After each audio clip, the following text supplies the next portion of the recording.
കാരണം നിങ്ങൾ ഇത്രയും നാൾ എവിടെയായിരുന്നു? കട എല്ലാവർക്കും വരും എന്നും പറഞ്ഞുകൊണ്ട് ഈ നാട് വിടേണ്ട ആവശ്യമുണ്ടായിരുന്നു. അതല്ലടെ പ്രശ്നം. അവിടെ ഇരിക്കാൻ എനിക്ക് നിവർത്തിയില്ല. കടക്കാരെല്ലാം കൂടെ വന്ന് അവിടെ കയറി പ്രശ്നം ഉണ്ടാക്കി. ഞാനൊന്ന് മാറി നിന്നേ ഉള്ളൂ. ശരി, നിലവിൽ നിങ്ങളുടെ അവസ്ഥ എന്താ? വളരെ പരിതാപകരമാണ്. കാര്യം ആഹാരം കഴിക്കാനോ എന്തെങ്കിലും ചായ കുടിക്കാനോ ഒന്നും എന്റെ ഒരു പൈസയില്ല. എങ്ങനെയെങ്കിലും എനിക്കൊരു ജോലി ശരിയായി.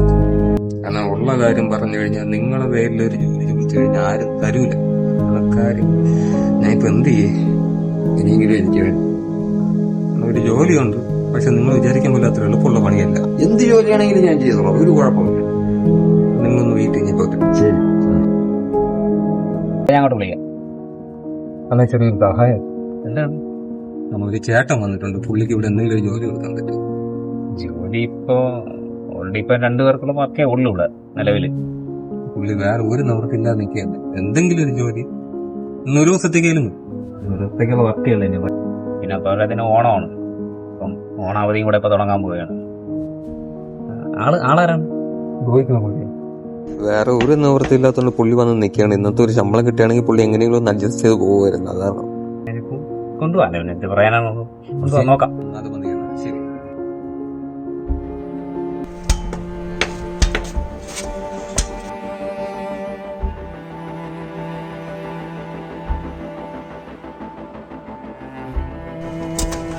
പറ്റൂല, കളഞ്ഞിട്ട് പോണേ.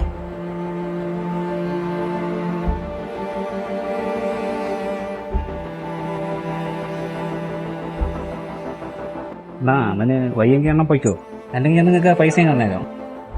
വേണ്ട, ഞാൻ ചെയ്യുന്ന ജോലിയുടെ പൈസ എനിക്ക് തന്നാ മതി.